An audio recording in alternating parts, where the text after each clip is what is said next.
সন্তান একটাও নাই, আল্লাহর কাছে নেক সন্তানের জন্য দোয়া করছেন, রব্বি হাবলি মিনাস সালিহিন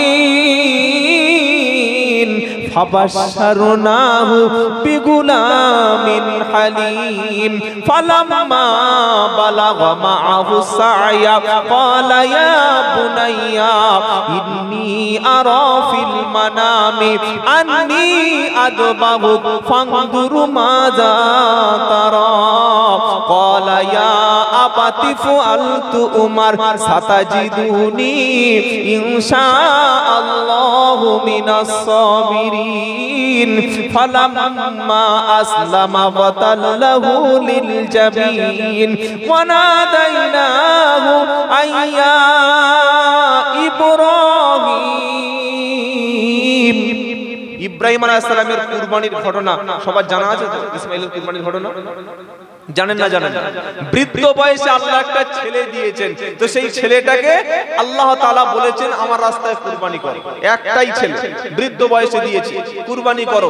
দিলেন কুরবানি করতে, যখন ছুরি টানবেন, সবাই ঘটনা জানেন, ছুরি গলায় টানতে যাবে, কেটে যাবে, আসমান থেকে আল্লাহ তাআলা তার নবী ইব্রাহিমকে কি বললেন? ইয়া ইব্রাহিম কত সাদাকাতার রুয়া ইন্না কাযালিকা নাজজিল মুহসিনিন। হে ইব্রাহিম, তুমি স্বপ্নে যেটা দেখেছো, আমি আল্লাহ তোমাকে যেটা আদেশ করেছি, বাস্তবে তুমি রূপ দিয়েছো, আমি আল্লাহ কবুল করলাম।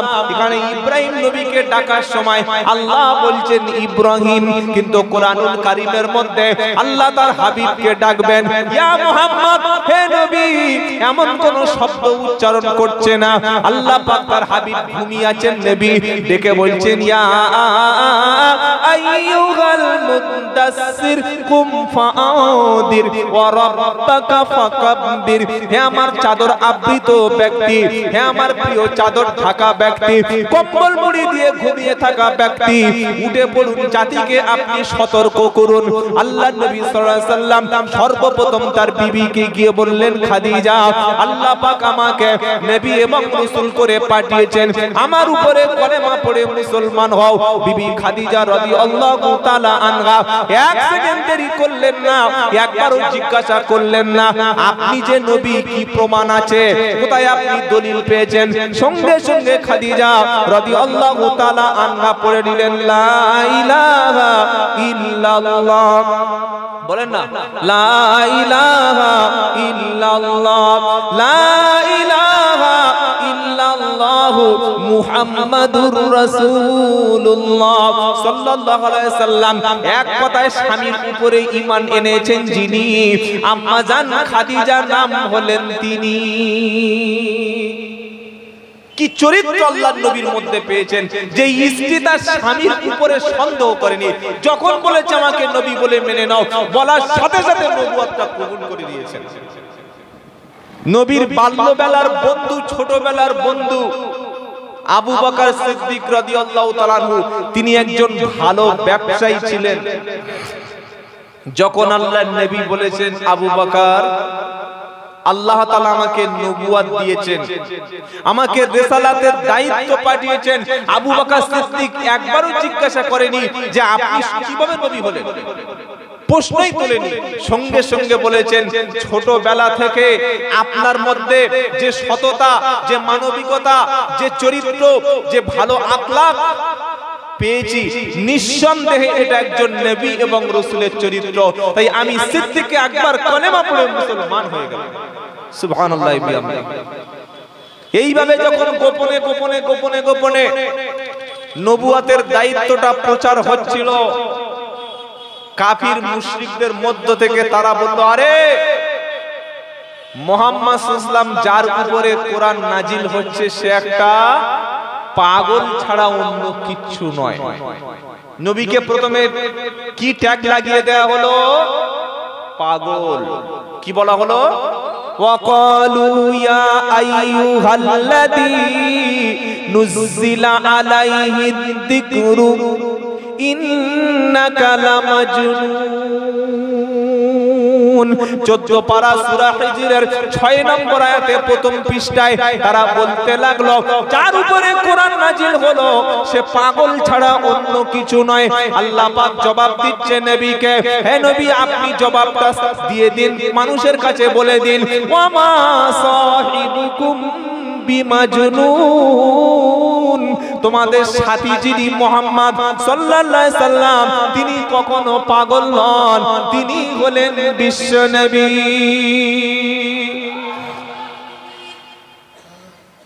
বিশ্বের মানুষ যার জন্য জীবন দিচ্ছে, বিশ্বের মানুষ যাকে না দেখে এখনো পর্যন্ত সারা পৃথিবীর মানুষ কাঁদছে, যার নাম শুনে মানুষ পাগলের মতো ছুটে আসে, আপনারা যে এসেছেন কার ভালোবাসা বলেন না? আল্লাহ তার রাসূলের ভালোবাসায়, কোরআনের ভালোবাসায়, মাদ্রাসার ভালোবাসায়, বলুন না সুবহানাল্লাহ। কোন হুজুরের সাথে, কোন আলেমের সাথে, কোন পীরের সাথে আমাদের ভালোবাসা কেন হয়? আল্লাহ পাওয়ার জন্য, রাসূলের কাছাকাছি হওয়ার জন্য, আখিরাতের জীবন ধন্য হওয়ার জন্য। কোরআনের মহব্বতে আর অন্য দুনিয়ার কোনো ভালোবাসা নাই। তারা বলল পাগল, জবাব আল্লাহ দিয়ে দিলেন। এবার নবী যখন কোরআন তেলাওয়াত করলো তারা বলল নবী কবি। কি বলল বলেন না? কবি।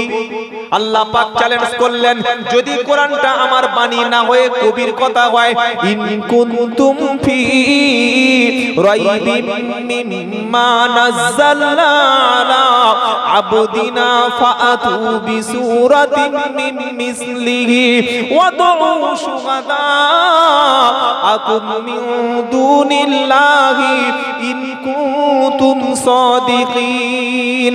প্রথম পারা সূরা বাকারা, কোরআনের সূরা ফাতিহার পরে যে সূরাটা আছে সবচাইতে বড় সূরা, এই সূরার নাম হলো সূরা ফাতিহা, সূরা বাকারা।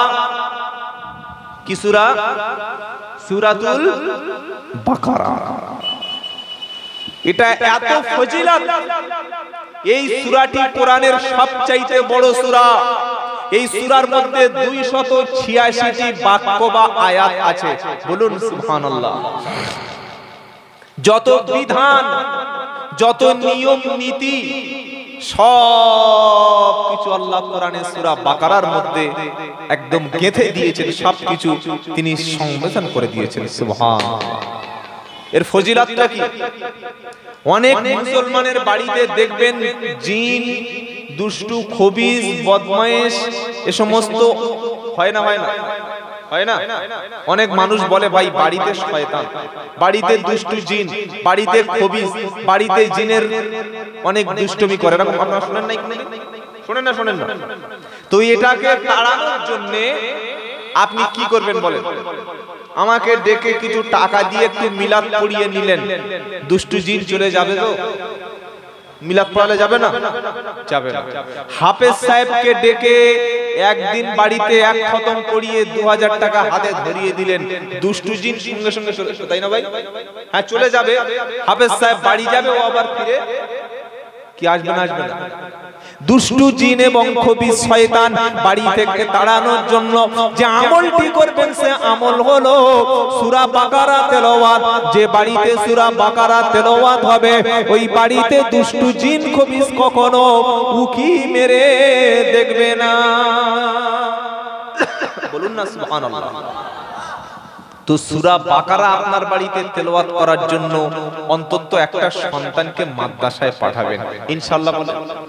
বলেন না ইনশাআল্লাহ? আপনার সন্তান কোরআন শিখে যাবে, বাড়িতে গিয়ে যখন সূরা বাকারা তেলাওয়াত করবে ওই ঘরে আল্লাহর রহমতটা বৃষ্টির মতো নাজিল হবে। আল্লাহ চ্যালেঞ্জ করলেন, ইন কুনতুম ফি রাইবিম মিম্মা নাযালনা আলা আবদিনা ফাআতু বিসূরাতিন মিন মিসলিহি। আমি আমার বান্দা মুহাম্মদ সাল্লাল্লাহু আলাইহি সাল্লামের উপরে যে কোরআনটা পাঠিয়েছি, যদি এই বিষয়ে তোমাদের কোনো সন্দেহ হয় তোমরা তাহলে সবাইকে ডেকে একত্রিত করো, কোরআনের মতো ছোট একটা সূরা তোমরা তাহলে নাজিল করো, একটা সূরা রচনা করো। যদি বিশ্বাস করো আল্লাহর নবী যে কোরআনটা পড়ছে এটা আল্লাহর বাণী নয়, এটা নবীজি বানিয়েছে, এমন যদি বিশ্বাস হয় তোমরা তাহলে কোরআনের ছোট একটি সূরার মতো সূরা তৈরি করো।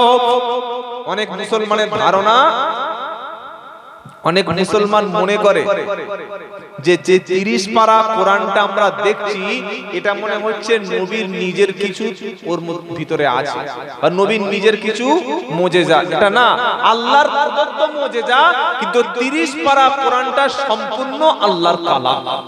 বলুন সুবহানাল্লাহ। ওখানে নবীর নিজের কোনো একটা মন গড়া শব্দ নাই, একটা অক্ষরও নাই।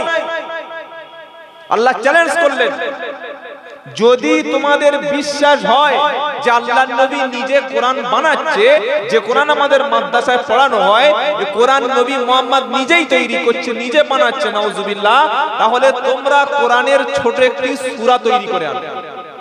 সবচেয়ে ছোট সূরা একটা বলুন, সূরা কাউসার। ইন্না আ'তাইনাকাল কাউসার ফাসাল্লি লিরাব্বিকা ওয়ানহার ইন্না শানিআকা হুয়াল আবতার। তৈরি করে আনো। আল্লাহ পাক যখন চ্যালেঞ্জ করলো, আল্লাহ পাক বললে যদি তোমরা সত্যবাদী হও তাহলে কোরআনের সূরা কাউসারের মতো একটা সূরা তৈরি করো। মানুষ পারলো না। আবার আল্লাহ ঘুরিয়ে চ্যালেঞ্জ করলো, কুল্লাইনি জাতামাআতিল ইনসু ওয়াল জিন্নু আলা আইয়াতু বিমিসলি হাদাল কুরআন লা ইয়াতুনা বিমিসলিহি ওয়ালাউ কানা বাদুহুম লিবাদিন জাহিরা। কোন কোরআন মাদ্রাসায় পড়ানো হয়? মাদ্রাসার ছেলেদের কোন কোরআন শিক্ষা দেওয়া হয়? আল্লাহ পাক চ্যালেঞ্জ করলেন, 15 পারা 9 পৃষ্ঠা 9 নম্বর লাইনের 85 নম্বর আয়াত 86 নম্বর আয়াত সূরার নাম বানি ইসরাইল। আল্লাহ পাক বললেন, কুল্লাইনি জাতামাআতিল ইনসু ওয়াল জিন্নু আলা আইয়াতু বিমিসলি হাদাল কুরআন লা ইয়াতুনা বিমিসলিহি ওয়ালাউ কানা বাদুহুম লিবাদিন জাহিরা। হে মানুষেরা, তোমরা সবাই মিলে যদি মানুষেরা না পারো, সমস্ত মানুষগুলি জিনদের সঙ্গে হয়ে যাও, সমস্ত জিনগুলি মানুষের সহযোগী হয়ে যাও। বিশ্বের জমিনে যত মানুষ আছো সমস্ত মানুষগুলি জিনদের সাপোর্ট করো। যতগুলো জিন আছো সব জিনগুলি তোমরা মানুষদের সহযোগিতা করো করে কোরআনের মতো ছোট্ট একটি সূরা তোমরা রচনা করো। কখনো তোমাদের দ্বারায় সম্ভব হবে না। কাবা শরীফের সামনে যখন সূরা কাউসারটা টাইয়ে দেয়া হলো, মুআল্লাকাতে যখন সূরা কাউসারটা আটকে দিয়ে বলা হলো, তোমরা যদি বলো যে মুহাম্মদ সাল্লাল্লাহু আলাইহি সাল্লাম নিজে তিনি কোরআন তৈরি করছে, এটা আল্লাহর বাণী নয়, তোমরাও এরকম ছোট সূরা কাউসার তৈরি করো। 1 বছর হয়ে গেল, চ্যালেঞ্জ কেউ গ্রহণ করলো না। 1 বছর পরে মক্কার একজন আরবি সাহিত্যিক মিস্টার নবীর চ্যালেঞ্জ গ্রহণ করলো। 1 বছর কষ্ট করে একটা আয়াত কষ্ট করে বানিয়ে ফেললো। কটা আয়াত? আয়াত মানে একটা বাক্য, ছোট্ট রকম একটা কথা বা অংশ। 1 বছর চেষ্টা করে বিশ্ববিখ্যাত আরবি সাহিত্যিক, তার নাম হচ্ছে লবিদ, ওই সূরা কাউসার লেখা ছিল কাবা শরীফে, ইন্না আ'তাইনাকাল কাউসার ফাসাল্লি লিরাব্বিকা ওয়ানহার ইন্না শানিয়াকা হুয়াল আবতার। এটার নিচে 1 বছর চেষ্টা করে একটা আয়াত লিখলো। অনেক কষ্ট করে চেষ্টা করে একটা লিখেছে। কি বলবো? বলবো না, বলবো না।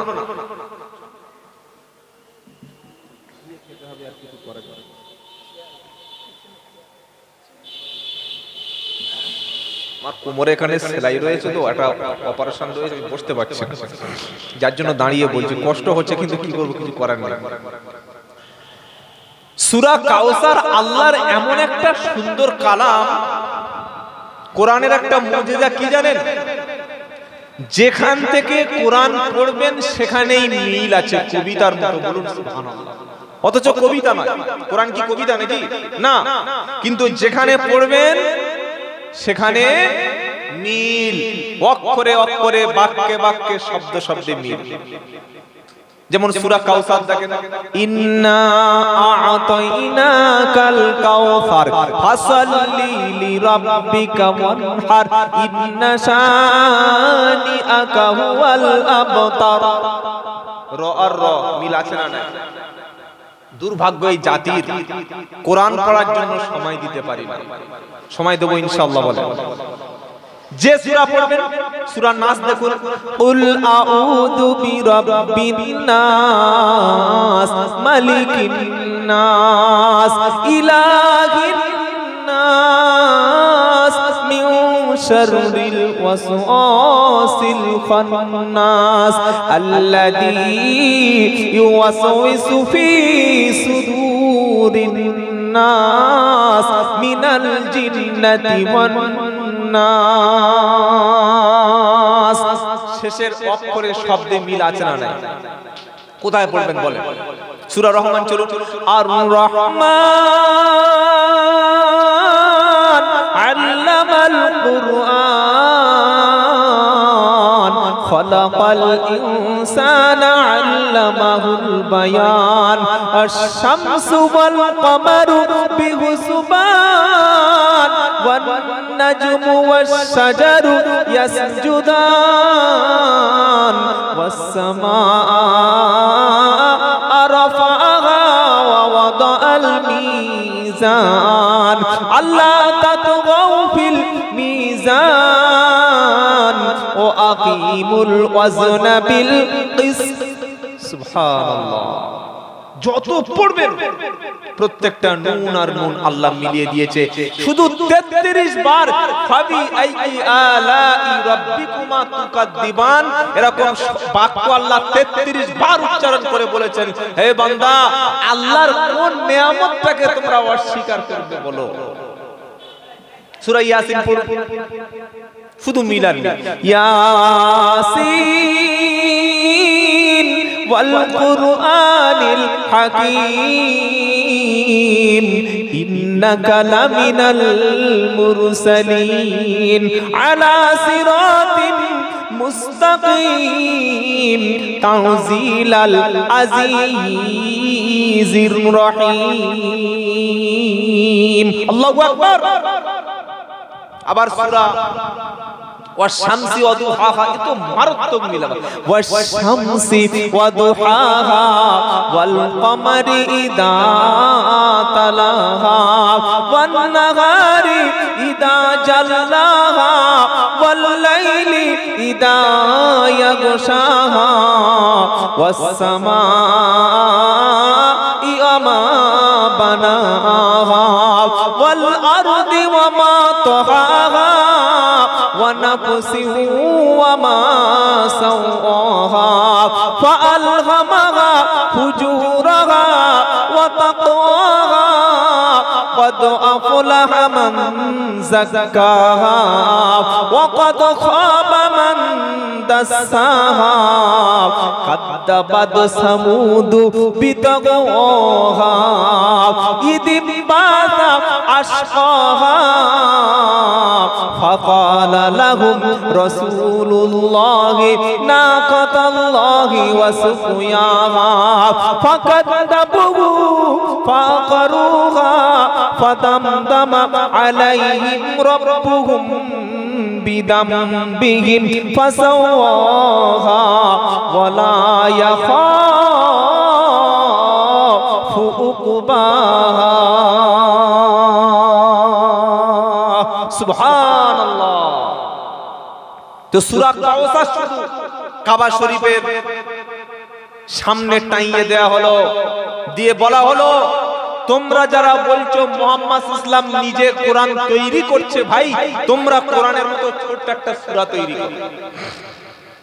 একটা আয়াত বানাতে কত বছর সময় লাগলো? 1 বছর। 1 বছর পরে অনেক কষ্ট করে সূরা কাউসারের নিচে ছোট্ট একটা বাক্য এনে লিখে টাইয়ে দিয়েছে। মিস্টার লবিব কি বানিয়েছে? কোরআনে ছিল কি, ইন্না আ'তাইনাকাল কাউসার, নবী নিশ্চয়ই আমি আপনাকে কাউসার দান করেছি। সুবহানাল্লাহ। তারপরে ফাসাল্লি লিরাব্বিকা ওয়ানহার, আপনি আপনার প্রভুর নামে নামাজ পড়ুন এবং কুরবানি করুন। আজান হচ্ছে?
মুহাম্মদ ওয়া আলা আলি সাইয়্যিদিনা মাওলানা মুহাম্মদ। এক বছর চেষ্টা করে একটা বাক্য বানালো। কি কোরআন আমরা সন্তানদের কাছে রেখে যাচ্ছি, দেখেন বাক্যটা কি জানেন? লাইসা হাদা মিন কালামিল বাশার। এক বছরের ফল। কত বছর বলেন না? এক বছর। সূরা কাউসারে কি ছিল? ইন্না আ'তাইনাকাল কাউসার, নিশ্চয়ই আপনাকে কাউসার দান করেছি। ফাসাল্লি লিরাব্বিকা ওয়ানহার, আপনি আপনার রবের জন্য, আল্লাহর জন্য, প্রভুর জন্য নামাজ পড়ুন, কুরবানি করুন। ইন্না শানিয়াকা হুয়াল আবতার, নিশ্চয়ই আপনার শত্রু যারা, আল্লাহ তার নবীকে বলছে, যারা আপনার সত্যকে মিটিয়ে দিতে চাইছে, যারা আপনার সঙ্গে জেনে বুঝে দুশমনি করছে, তারা সবাই নির্বংশ। তারা সবাই কি? নির্বংশ। তারা বলেছিল মুহাম্মদ মারা যাবে, ইসলাম শেষ হয়ে যাবে। মুহাম্মাদের তো কোনো বেটা ছেলে নাই, তো ছেলে না থাকলে বংশ বাড়বে কি করে? আবু জেহেল বলেছিল, আবু লাহাব বলেছিল, আজও পৃথিবীর জমিনে আল্লাহর নবী সাল্লাল্লাহু আলাইহি সাল্লামের কোটি কোটি 200 কোটির উপরে ফলোয়ার্স পৃথিবীতে আছে। জোরে বলুন সুবহানাল্লাহ। আবু জাহেলের উত্তরসূরি নাই, আবু লাহাবের বংশ নাই, উতবা সাইবার বংশ নাই। ওই আরবের সাহিত্যিক এক বছর চেষ্টা করে একটা বাক্য বানিয়ে সূরা কাউসারের নিচে কি লিখে দিল? লাইসা হাদা মিন কালামিল বাশার, অর্থাৎ এই যে কোরআনের অংশটা টাইয়ে দেওয়া হয়েছে, এটা মানুষের তৈরি করা কোনো কিতাব, কোনো কালাম নয়। জোরে বলুন সুবহানাল্লাহ। এক বছরের কি ফল হলো? যেটা মানুষের তৈরি বানানো কিতাব নয়। আল্লাহ পাক কোরআনের মধ্যে বলছেন, শোনো, আমার নবী নিজের থেকে কোরআন বানিয়ে বলে না। তাহলে কি শিখলাম এতক্ষণ? কোরআনের মধ্যে আল্লাহর নবীর কোনো কথা নাই। 1400 বছর হয়ে গেছে একটা কিতাবের বয়স, একটা শব্দ বাড়েনি, একটা শব্দ কমেনি, কিয়ামত পর্যন্ত কমবে, বাড়বে না। কেন? এটাকে হেফাজতের দায়িত্ব আমার আল্লাহ নিয়েছেন বলে। পৃথিবীতে অনেক বই আছে, 1500, 2000, 3000, 4000 বছরের পুরাতন বই। একটা বই আমাকে বার করে দেখান, চ্যালেঞ্জ করছি। যে বইটা 1000 বছর বয়স হয়ে গেছে, 1000 বছরের বইটা যেমন ছিল এখনো তেমন আছে, পাবেন না। কিন্তু কোরআন 1400 বছর আগে যেরকম ভাবে ছিল আজও সেই রকম আছে না নাই? কেন? এটা হেফাজত করবেন আল্লাহ। নবীকে আল্লাহ কোরআন বানানোর দূরের কথা, কোরআনের মধ্যে কিছু নতুন অংশ দেওয়ার ক্ষমতাও দেয়নি। মা ইয়ান্তিকু আনিল হাওয়া ইন হুয়া ইল্লা ওয়াহয়ুহা। 27 পারা সূরা নাজমের 2 থেকে 4 নম্বর আয়াতে আল্লাহ পাক তার হাবিবকে বলছে, মা ইয়ান্তিকু আনিল হাওয়া ইন হুয়া ইল্লা ওয়াহয়ুহা। আমার নবী নিজের থেকে বানিয়ে মন গড়া কোনো কথা বলে না। আমি আল্লাহ যেটা নবীর উপরে ওহী পাঠিয়েছি ওটা নবী বলেন। বলুন সুবহানাল্লাহ। নবী যদি নিজের থেকে বানিয়ে কোনো কথা বলে কোরআনের মধ্যে চালিয়ে দিত, ওয়ালাউ তাকাওয়ালা আলাইনা বাদাল আকাওয়িল লা খাজনা মিনহু বিল ইয়ামিন সুম্মা লাকাতানা মিনহুল ওয়াতিন ফামা মিনকুম মিন আহাদিন আনহু হাজিজিন। 29 পারা সূরা হাক্কর 43, 44, 45 নম্বর আয়াতে আল্লাহ পাক শোনাচ্ছে, আমার নবী নিজের থেকে বানিয়ে কোন কথা যদি কোরআনের মধ্যে চালিয়ে দিত, আমি নবীর ডান হাতকে চেপে ধরতাম, সুম্মা লাকাতানা মিনহুল ওয়াতিন, নবীর ধমনীকে কণ্ঠশিরাকে আমি আল্লাহ টেনে ছিঁড়ে ফেলে দিতাম। আমার হাত থেকে কেউ কখনো তোমরা নবীকে বাঁচাতে পারতে না। কি আশ্চর্য কিতাব, বানানোর কিছু নাই। নবীর উপরে যখন কোরআন আসছিল, কোরআন যাতে নবীর সিনা থেকে না ভুলে যায়, বারবার নবীজি কোরআন পড়ছেন, দ্রুত কোরআন পড়ছেন। যখন আমাদের হাফেজ সাহেবরা কোরআন পড়ে, আমরা তো বছরে একবার কোরআন পড়ি না। হিফখানায় ফজরের সময় এসে দেখবেন, সকালে ঘুম থেকে হাফেজ সাহেবদের যেটা শোনাতে হয় সেটা হচ্ছে সবক। প্রথমে কি শোনাতে হয় বাবা? যারা বাইরে থেকে, আমাদের যারা গ্রাম থেকে এসেছেন তারা শুনুন। একটা বাচ্চাকে ঘুম থেকে উঠে ওযু করে 2 রাকাত সুন্নাত 2 রাকাত ফরজ নামাজ পড়ে ওস্তাদের কাছে প্রথম ফার্স্ট মর্নিং এ যেটা শোনাতে হয় সেটা হচ্ছে সবক। গতকাল মাগরিবের নামাজের পরে ওই ছেলেটা কতটুকু কোরআন ইয়াদ করতে পারলো, কতটুকু কোরআনের নতুন অংশ মুখস্থ করতে পারলো, ওটা সকালে ঘুম থেকে উঠে ওস্তাদের কাছে শোনাতে হয়। সুবহানাল্লাহ বলে। ভাই আমরা যারা এখানে জলসা শুনতে এসেছি, মাদ্রাসার ভালোবাসা এসেছি, বছরে জীবনে কখনো বছরে কোরআনের কোন অংশ, বছরের কোন অংশ কি মুখস্থ করে ইমামের কাছে শুনিয়েছি যে হুজুর এই 1 বছরে আমার এই অংশটুকু মুখস্থ হলো? বলেন হ্যাঁ না বলেন। শোনাইনি। 1 বছর ছেড়ে দিন, যে অংশটুকু সারা জীবন নামাজ পড়ে এসেছি, কতটুকু ঠিক আছে ভুল আছে জানি না, এই অংশটুকু ওস্তাদের কাছে কখনো শুনিয়েছি ইমামের কাছে যে হুজুর আমি 4টে সূরা মুখস্থ করেছি, এই সূরাটুকু দিয়ে আমি নামাজ পড়ি, আপনি দেখুন তো এই সূরাটুকু সঠিক আছে কি? শুনুন, হাফেজ সাহেবকে সবক শোনাতে হয়। নতুন পড়া শোনানোর পরে তারপরে শোনানো হয় সবক পারা, মানে গতকাল যে পড়াটা মুখস্থ করেছে তার পরের দিন আবার শোনানো। এটা শোনানোর পরে হাফেজ সাহেব যতটুকু মুখস্থ করেছে তার মধ্য থেকে কখনো 1 পারা, কখনো 2 পারা, কখনো 5 পারা, কখনো 10 পারা, কখনো 15 পারা। আর যখন পূর্ণাঙ্গ মুকাম্মাল হাফেজ হবে, দস্তারবন্দি যখন হবে, তাকে শোনাতে হবে 30 পারা। জোরে বলুন না সুবহানাল্লাহ। আমাদের তো 4টে সূরা বলতে বললে আমাদের অনেকের রুজু নষ্ট হয়ে যাবে, 10টা সূরা বলতে বললে পালিয়ে চলে যাবে। এক জায়গায় বসে 30টি পারা কোরআন শুনিয়ে দিচ্ছে হাফেজ সাহেব। আল্লাহর রহমত ছাড়া কখনো সম্ভব না। নবীজির উপরে যখন কোরআন আসছিল, নবীজি তাড়াহুড়া করছেন যাতে কোরআন না ভুলে যায়। আল্লাহ পাক তার হাবিবকে শোনাচ্ছে, হাবিব লা তুগাররিক বিহি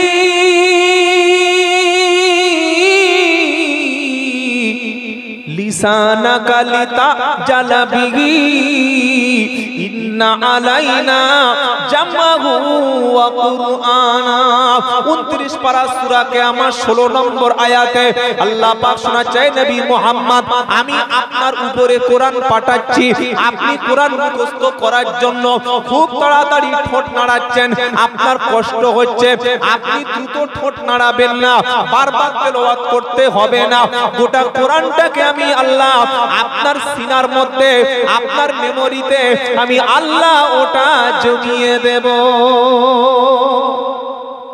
প্রত্যেক বছর রমজান মাস আসলে যতটুকু কোরআন নাজিল হতো সেই অংশটুকু নবী জিব্রাইলকে শোনাতেন, আর জিব্রাইল নবীকে একবার শোনাতেন। যে বছর আল্লাহর নবী ইন্তেকাল করেন, ইন্তেকালের বছরে গোটা কোরআন আল্লাহর নবী জিব্রাইল আলাইহিস সালামকে দুবার শুনিয়েছিলেন, আর জিব্রাইলও আল্লাহর নবীকে গোটা কোরআনও একবার শুনিয়েছিলেন। জোরে বলুন সুবহানাল্লাহ। বিশ্বের জমিনে যত কিতাব আছে কোন কিতাবের দায়িত্ব আল্লাহ নেন নাই, কিন্তু আল্লাহ পাক কোরআন সম্পর্কে বললেন, ইন্না নাহনু নাযালনা যিকরা ওয়া ইন্না লাহু লাহাফিজুন। 14 পারা প্রথম পৃষ্ঠা 6 নম্বর লাইনের 9 নম্বর আয়াত আল্লাহ পাক শোনাচ্ছে, নিশ্চয়ই আমি আল্লাহ কোরআন নাজিল করেছি, এটার হেফাজতের দায়িত্ব আমি আল্লাহ স্বয়ং আমি নিয়ে নিলাম।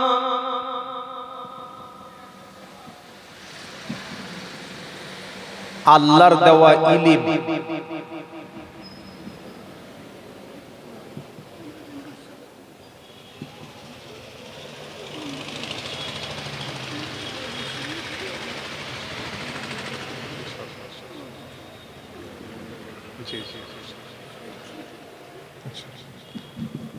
আমরা যারা এসেছি ভাই, একটা হাফেজকে বা একজন মানুষকে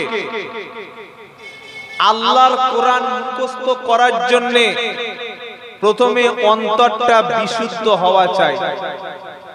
কথা বুঝতে পেরেছেন? অনেক মানুষ বলে হুজুর নামাজ পড়ি কিন্তু নামাজে মন থাকে না, এরকম হয় না? হয় না?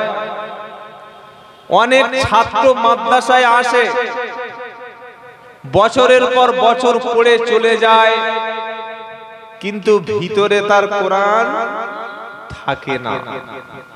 কেন জানেন?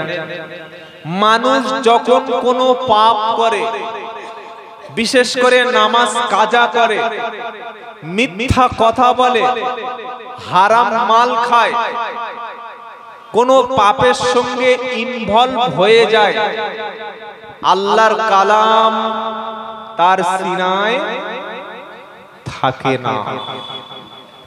কথাটা মনে রেখে দেবেন। আল্লাহর নবী বলেছেন কিয়ামতের পূর্বে আল্লাহ তাআলা জমিন থেকে ইলম তুলে নেবেন, আলেম শূন্য পৃথিবী, ইলম শূন্য পৃথিবী হয়ে যাবে। কিছু মনে করবেন না, ক্ষমা করবেন। আজকের পশ্চিম বাংলার জমিনে যত জলসা হয়, আমরা যেগুলো জলসায় গিয়ে শুনতে পাই, সত্য কথা বলুন ভেবে, জলসায় বেশি ওয়াজ হয় না আওয়াজ হয়? বলেন আওয়াজ। বক্তা যদি সুর দিয়ে টান দিয়ে মানুষকে হাসিয়ে কাঁদাতে পারে, কি বললো ওটা জানার দরকার নাই, সেই বক্তাকে আমরা 30,000 টাকা ভিজিট দিই, তার পিছনে তাকবীর দিই, হ্যাঁ তাকবীর দেন, তাকে 30,000 কেন 40,000 টাকা দিন। কিন্তু আমি আব্দুল্লাহ জুবায়ের বলছি, আপনার গ্রামের যে ইমাম সাহেবটা 30 দিন মেহনত করছে, মাসের শেষে তাকে 10,000 টাকা আপনি দিচ্ছেন না কেন? আপনি কি ইনসাফ করছেন? বলুন।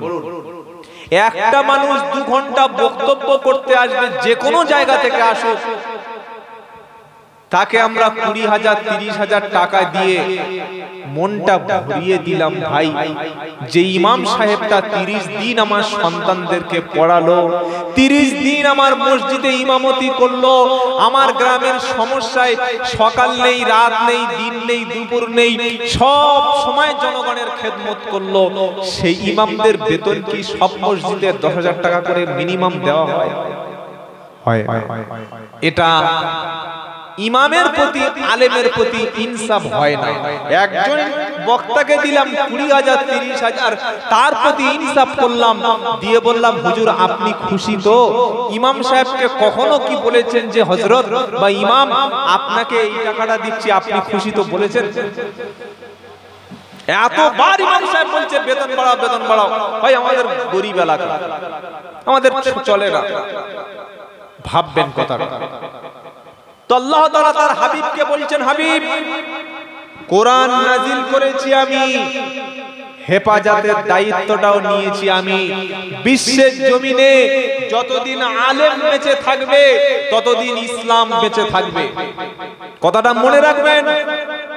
যখন আলেম শূন্য হয়ে পড়বে তখন আর ইসলাম বেঁচে থাকবে না। হালাল হারাম কোনটা, সুদ ঘুষ কোনটা, জেনা ব্যভিচার কি, নাপাক পাক কি, বৈধ অবৈধ কি, জায়েজ নাজায়েজ কি, এ ফতোয়া তো ডাক্তাররা দেবে না ভাই। দেবে? ডাক্তাররা বলেছে সুগার এই খাবার খাবেন এই খাবার খাবেন না, ব্যাস ছেড়ে দিলাম। রেড মিট ছেড়ে দিলাম, মিষ্টি ছেড়ে দিলাম, মাটির তৈরি খাবার ছেড়ে দিলাম। সারা জীবন বক্তারা চিৎকার চেঁচামেচি করে গেছে, হারাম খেও না, সুদ খেও না, জাহান্নামে যাবে। আজ পর্যন্ত ছাড়তে পেরেছি? পারি না। কেন? আল্লাহ থেকে ভয় এখনো সিনায় তৈরি হয়নি। যতক্ষণ শুনি ঠিক আছে। কেন আজকের মাদ্রাসার প্রয়োজন? কেন আজকের মাদ্রাসার প্রয়োজন?